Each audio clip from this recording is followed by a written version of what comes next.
Bueno, vamos a hacer una revisión a un tema que es una realidad que se aplica en el día a día y es esta implementación del impuesto a las grandes transacciones financieras. ¿Cómo ha avanzado? ¿Qué ha significado para nuestra economía? ¿Qué está aportando? ¿Qué está restando? Este balance lo vamos a hacer con la profesora Tamara Herrera, economista y directora de Síntesis Financiera. ¿Cómo está, Tamara? La saludamos.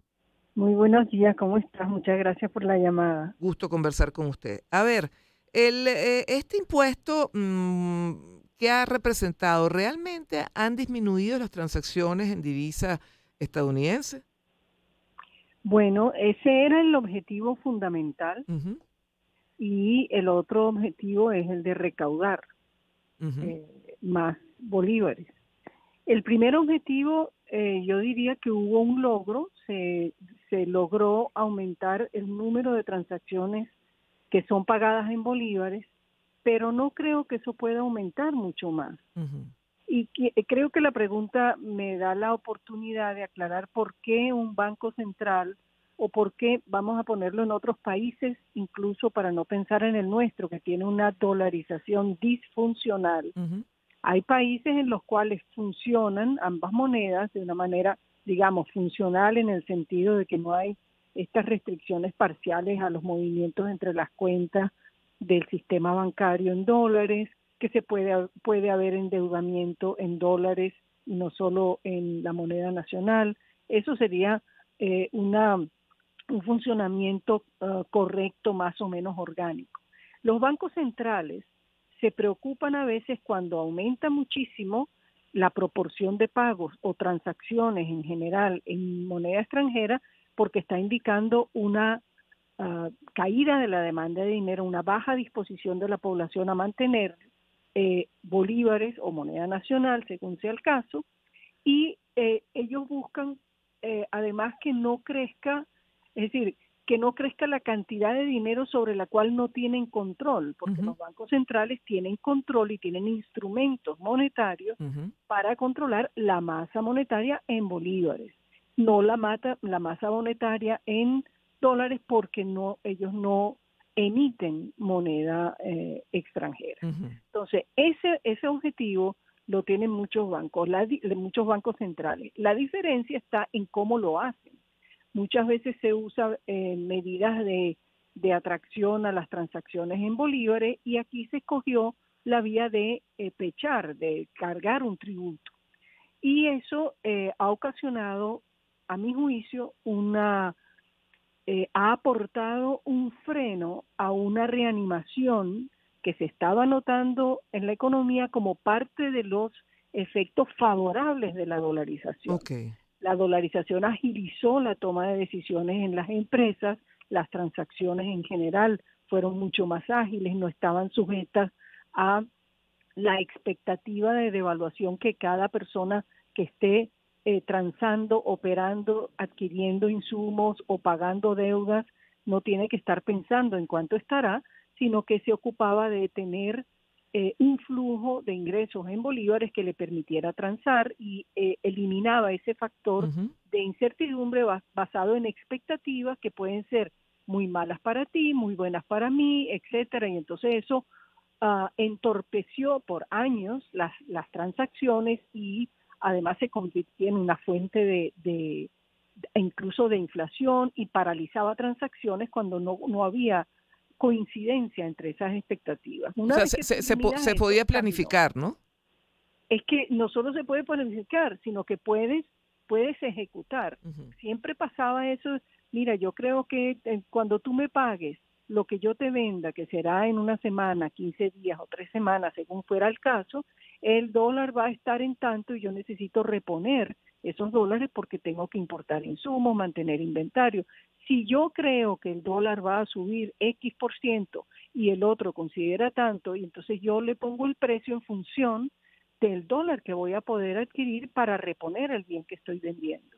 Entonces, si esa expectativa es incorrecta, entonces el comprador puede decir, oye, lo siento, es demasiado caro para Claro, mí, y claro, no lo realiza, o claro. se tarda más en hacerlo, en convencerse. Bueno, lo que fue, volviendo al punto original.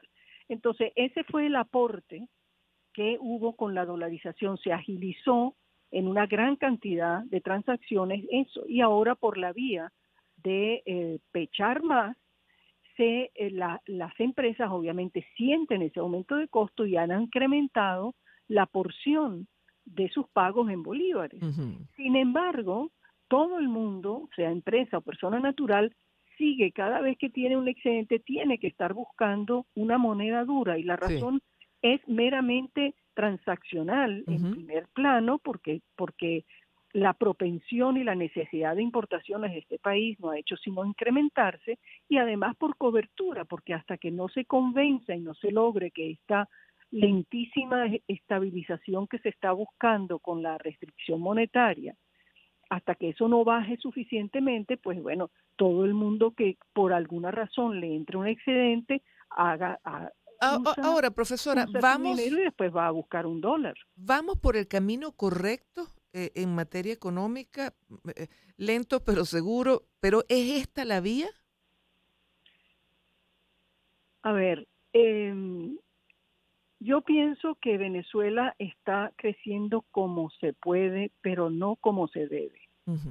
Las autoridades económicas están haciendo en parte lo que se puede dentro de restricciones que existen, como en alguna medida las sanciones son parte de esa restricción, pero también no está haciendo lo que quiere, es decir, no quiere hacer lo que se requiere, porque allí entonces empiezan las complicaciones sobre la receptividad dentro de esa corriente ideológica, de no hacer cambios legales que favorezcan, que son los que realmente pueden favorecer las inversiones. Hay una cantidad de normas que son inhibidoras de la inversión en Venezuela y no hay una confianza plena ni siquiera como se toman las decisiones judiciales. Venezuela no está, se salió del CIADI, que es donde se decide cualquier desacuerdo entre árbitros de distintos países, todos los países del planeta que buscan inversiones y que respetan los tratados de inversión bilaterales o de cualquier índole, todos esos países están allí. O sea, Venezuela estamos se hablando de la cae. piedra de tranca de la seguridad jurídica.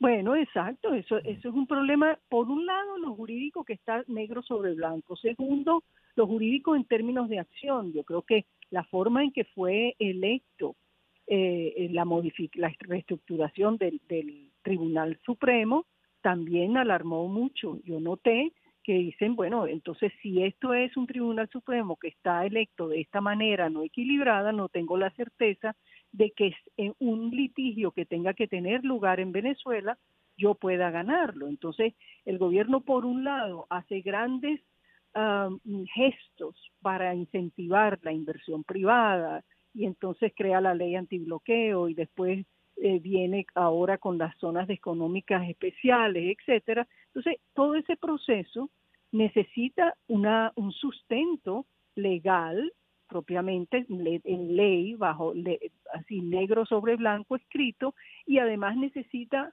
algo de amnesia, necesita convencerse de que eh, la corriente de económica que ha dominado a Venezuela en los últimos veintitantos años no va a volver a ser una corriente que tenga un exceso de intervención, que tengan expropiaciones no debidamente indemnizadas. Todo ese legado es un legado que le toca ahora recoger y digamos que están caminando en esa dirección a pasos realmente Y, muy y, pequeños y y un, acompañados de otro ruido sí. que sí asusta al capital. A ver, ¿y una dolarización decretada no sería una buena vía? Le pregunto. A ver, la dolarización per se, bueno, no creo que Venezuela la pueda hacer ahora Ujú. en estas condiciones, pero en realidad en la práctica hay países, por ejemplo, Panamá, o sea, funciona en dólares y no tiene que adquirir dólares de la Reserva Federal ni pedir ese permiso porque Ujú. digamos que los dólares se transan ahí desde hace mucho, es una moneda, digamos, naturalmente casi que endémica, pues. Ujú. Entonces, aquí los dólares también entran por la frontera, entran por vías grises y otras más negras. Digamos, se podría permitir darme mayor permisividad, pero el problema es que el gobierno no lo desea y las razones básicas son dos. Uno, no quiere una masificación que lo obligue legalmente a pagar salarios Claro. en divisa, y Ujú. miren los incumplimientos que hay de los acuerdos laborales actualmente con educadores y otros trabajadores del sector público en bolívares, ni pensar lo que puede ser que eso fuera en dólares. La primera razón por la que ellos no quieren hacer avanzar y por la que hicieron ese IGTF, esa reforma al IGTF fue precisamente para que eso no continúe avanzando. Y la segunda razón es que en última instancia, dado que no puede un banco central que no sea norteamericano, no puede emitir dólares, pues entonces cuando necesite crear dinero para financiar el déficit de manera inflacionaria, pues no lo va a perder y pierde esa herramienta de financiamiento que es la potestad de un banco central de crear dinero. Sí. Por eso es que no creo que lo va a hacer. Sí. Si la pregunta es, ¿eso ayuda a hacerlo? Bueno, en materia de estabilización, sin la Ujú, menor duda ayuda, pero no todo es color de rosa si ujú. pasas totalmente a dolarizarte, porque tienes un país que tiene una vulnerabilidad ante choques externos de moneda, y tienes que tener seguridad de generar ingresos en moneda extranjera de manera importante para poder financiarte. Eso es un cambio relevante, pero es casi instantáneamente estabilizador Sí. de los precios del país. Sí, hay un tema que queremos tratar con usted también y tiene que ver con las transferencias inmediatas entre diferentes entidades bancarias, ¿no? Al parecer, pues eso pues ya es una realidad. Sí, eso, bueno, me parece una excelente noticia que, bueno, digamos, no vamos a entretenernos en que podía haber sucedido antes, sino alegrarnos por el hecho de que está sucediendo.